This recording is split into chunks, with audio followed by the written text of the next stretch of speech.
आतंक के खिलाफ इजरायल ने एक बड़ा फैसला लेते हुए लश्कर-ए-तैयबा को आतंकी संगठन की सूची में शामिल किया है। मुंबई हमले की 15वीं बरसी से 5 दिन पहले ये फैसला लिया गया और लश्कर को करनी चाहिए। हमें उनका बायकॉट करना चाहिए ताकि किसी तरीके से भी हम इजराइल को हिट कर सकें। ये हम और उन्होंने कहा था न्यूयॉर्क की दुनिया की इकॉनमी में से न्यूयॉर्क को नहीं निकाला जा सकता और न्यूयॉर्क में से ज्यूइश कम्युनिटी को नहीं निकाला जा सकता। इतनी लगाई अब जाके इजराइल ने बोला है कि नहीं 26/11 आने वाला है, उसकी एनिवर्सरी के पहले पहले उन्होंने बैन कर दिया सारी कागजी कार्रवाई जो उनके पार्लियामेंट से होनी।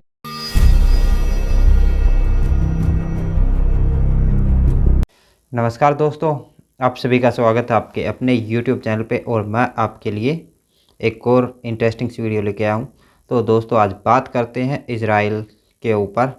तो इजराइल और हमास में युद्ध जारी है और बहुत ही सारे निर्दोष लोग भी मारे जा रहे हैं दोनों तरफ से, इजराइल की साइड से भी और हमास की साइड से भी। तो एक और इसमें ख़ास चीज़ ये है कि इजराइल ने हमास को सबक सिखाते हुए एक और इंटरेस्टिंग सा वहाँ की जो पार्लियामेंट है उसने निर्णय लिया है जो भारत का में बैन है लश्कर-ए-तैयबा उसको बैन करने का। ये इजराइल ने बैन करने का निर्णय नहीं लिया, हालांकि बैन कर दिया है। तो दोस्तों ये ऐसा इसलिए किया जा रहा है कि भारत भी हमास को बैन करे।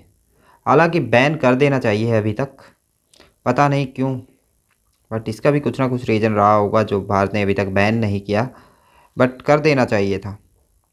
मेरा मानना ये है कि अगर कोई भी आतंकी संगठन है तो उसको बैन कर देना चाहिए। कोई मतलब नहीं बनता उसका किसी भी जगह पे रहने का, या उसको अगर वो आतंकवाद को बढ़ावा देते हैं या फैलाते हैं तो उसको बैन कर देना चाहिए। ये पाकिस्तानी आतंकी संगठन है लश्कर-ए-तैयबा जिसने मुंबई अटैक की जिम्मेदारी ली थी और उसके बाद भी उसने हमारे जम्मू एंड कश्मीर में बहुत सारे आतंकी अटैक किए हैं जिसमें बहुत सारे निर्दोष लोग मारे गए हैं। और मुंबई अटैक में बहुत सारे यहूदी भी मारे गए थे और उससे पहले ये भारत के लिए किया गया है। जो मुंबई अटैक हुआ था उसके होने की 15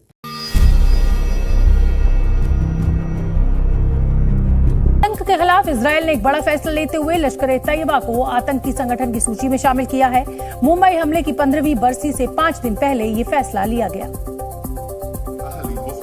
और लश्कर को के रिलेटेड उनके साथ उनको सपोर्ट करना चाहिए, उनके साथ कह लें कि उनके मकसद के अंदर शामिल होना चाहिए। ठीक है। अच्छा, अगर बात करें आवाज़ उठाने की, नो डाउट आवाज़ उठाना मेरा भी राइट है, आपका भी राइट है, किसी के लिए भी, चाहे वो इसराइल के लिए, हमास के लिए, जिसकी जो ओपिनियन है वो अपना एक राइट है। लेकिन ऑर्गेनाइजेशन बना के लेट्स सपोज कल को कोई तालिबान या कोई भी ऑर्गेनाइजेशन आके पाकिस्तान पे अटैक कर देती है और कहती है कि हम काम कर रहे हैं, तो फिर आप उस ऑर्गेनाइजेशन को भी सपोर्ट करेंगे? बिल्कुल भी नहीं सर, उसके तो राइट में नहीं है ना। बिल्कुल, तो फिर यही बात है। ऐसे ही अगर हाफिज सईद या कोई भी ऐसी ऑर्गेनाइजेशन कहीं पे जाके अटैक या इस तरह करती है तो क्या उनके पास्ट के अंदर कोई इस तरह का रिकॉर्ड भी तो नहीं है ना। हम इस तरह से क्या सोच नहीं सके, कह नहीं सके। कश्मीर में वो ओपनली कहते हैं कि हमने जो सा, अगर इंडिया साइड कश्मीर की बात करें, उन्होंने कहा कि भाई हम वहाँ पे जाके जो सा बहुत सी एक्टिविटीज़ में वो ब्लेम ऐसा करते मीडिया आई है कि भाई वो इन्वॉल्व रहे हैं।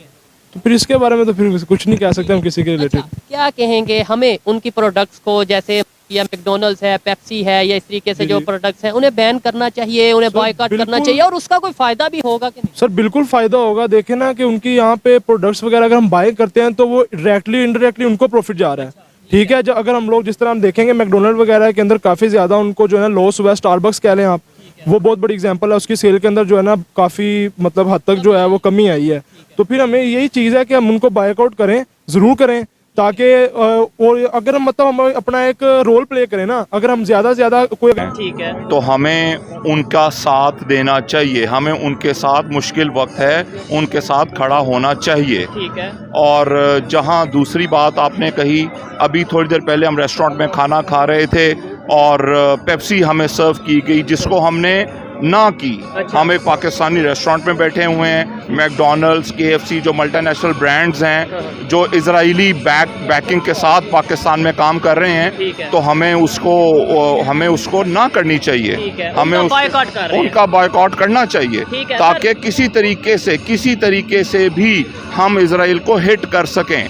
ये हम जल्द से जुलूस तो निकालते हैं, शायद हम इस लेवल पे नहीं है, एज अ नेशन की बात कर रहा हूँ कि हम उनको सीधा टकराव तो नहीं दे सकते, मगर हमारी छोटी छोटी एफर्ट्स ही डिफरेंस क्रिएट करेंगे इंशाल्लाह। हो गया सर, ये तो पेप्सी, कोक, मैकडोनल्ड्स या इस तरीके से जो उनसे छोटे मोटे ब्रांड हैं, इन्हें तो हम बायकॉट कर देंगे। आपको पता है कि माइक्रोसॉफ्ट की अगर बात करें, आपको पता है कि बड़ी बड़ी मल्टीनेशनल कंपनीज, IT की फील्ड में अगर कंपनीज की बात करें, वो सब भी तो इसराइल की बैक है या इसराइल की हैं। उन्हें क्यों नहीं हम जो सा वो बायकॉट करते? मोबाइल हम यूज़ कर रहे हैं, तमाम ऐप्स यूज़ कर रहे हैं, उन्हें क्यों नहीं बायकॉट करते? ये बात कभी आपने सोची है कि हमने उस लेवल पे वर्क क्यों नहीं किया? हमने अपनी ऐप्स क्यों नहीं बनाई? हम आज आके मैकडोनल्ड्स बायकॉट करने पे रह गए हैं और उसका कोई फायदा उसकी 15 साल हो गए तो अब उनको और भी ज्यादा कहने को मिल जाएगा। नहीं, उनको मिलेगा। दूसरा आलिया, मैं यहाँ बताना चाहूंगा कि उनकी एनिवर्सरी पे एक वजह यह भी थी कि वो आपके जो लोग वहां पे गए थे मारने के लिए उस वक्त मुंबई हमलों में, उन्होंने वहां पे जाके सिनेगाग में भी घुसे थे। उन्होंने जो मरने वाले थे उनमें कई यहूदी मौजूद थे। और दूसरा उसमें जो सबसे बड़ी बात, एक और बात आपको यहाँ आलिया मैं बताना चाहूंगा कि अभी ये जो फलस्तीन में जो कुछ हुआ है, जो इजराइल के अंदर हुआ है, इसके बाद आगे दुनिया में मजीद चेंजेस आएंगी। मैं आपको ये बताना चाहूंगा खासकर कि जिस तरह मैं अगले दिन किसी जगह पे एक ब्लॉगर से सुन रहा था बात, उन्होंने कहा था दुनिया की इकॉनमी में से न्यूयॉर्क के नहीं निकाला जा सकता। उसका इशारा वॉल स्ट्रीट की तरफ था। और उन्होंने कहा था न्यूयॉर्क की दुनिया की इकॉनमी में से न्यूयॉर्क को नहीं निकाला जा सकता और न्यूयॉर्क में से ज्यूइश कम्युनिटी को नहीं निकाला जा सकता। इट मींस कि अभी तक दुनिया के अंदर जो कुछ भी है उसके अंदर उनका बहुत ज्यादा इन्फ्लुएंस है। तो दूसरा वर्ल्ड ऑर्डर आएगा। पहले सितंबर 11 हुआ था यहाँ पे, उसके रिएक्शन में न्यू वर्ल्ड ऑर्डर ये आया था कि इराक को तबाह कर दिया गया था, लीबिया को तबाह कर दिया गया था, फिर अफगानिस्तान तो वैसे ही वो यूज्ड टू है, वहां पे तो सारा, वहां तो जब बम फटते हैं तो वो उसके बाद कबाड़ का कारोबार शुरू कर देते हैं। उनके तो हालात और हैं, वो तो आज का नहीं है, वो तो आदतन मजबूर है, वो ना वो इकट्ठे रह सकते, वो बाहर जंग ना करें तो एक दूसरे को मारना शुरू कर देते हैं। उनकी तो एक हिस्ट्री अलग है। लेकिन नहीं लगाई। अब जाके इजराइल ने बोला है कि नहीं, 26/11 आने वाला है, उसकी एनिवर्सरी के पहले पहले उन्होंने बैन कर दिया। सारी कागजी कार्रवाई जो उनके पार्लियामेंट से होनी थी, जो भी उनके प्रोसेस है इजराइल का, उसको फॉलो करते हुए उन्होंने बोला कि लश्कर तैयबा इजराइल मानती है कि यह आतंकी संगठन है। अच्छा दोस्तों, ये नई बात नहीं है कि अचानक इजराइल ने सोचा। इजराइल ने अक्टूबर में भी इसकी एक बार पेशकश करी थी और यह काम पहले से हो रहा था। ये आज का नहीं हुआ है, ये पहले से हो रहा था। यानी कि इस अक्टूबर पिछले गए महीने में यह कार्रवाई इजराइल ने धीरे धीरे शुरू कर दी थी। कल वो कार्रवाई मुकम्मल हो गई। इजराइल ने अनाउंस कर दिया कि जहां तक the state of Israel is concerned, Lashkar Taiba is a terror outfit. उन्होंने बोला है कि इन्होंने कई हिंदुस्तानी मारे और यह सब लंबा चौड़ा स्टेटमेंट था। अच्छा, काफी लोग सोशल मीडिया पे यह बोल रहे हैं कि साहब इजराइल ने इसलिए करा क्योंकि इंडिया ने भी हमास को रिकॉग्नाइज नहीं करा था एज अ टेरर आउटफिट, कि वो आतंकी संगठन है। इजराइल ये चाहता है कि भारत हमास को बैन कर दे, इसलिए इजराइल ने इसको बैन कर दिया। हो सकता है आप कह रहे हैं, ठीक ही कह रहे होंगे, क्योंकि देशों के बीच में ऐसा होता है कि भैया you scratch my back, I scratch yours. पर मुझे लगता है कि हमें ना अब ये जो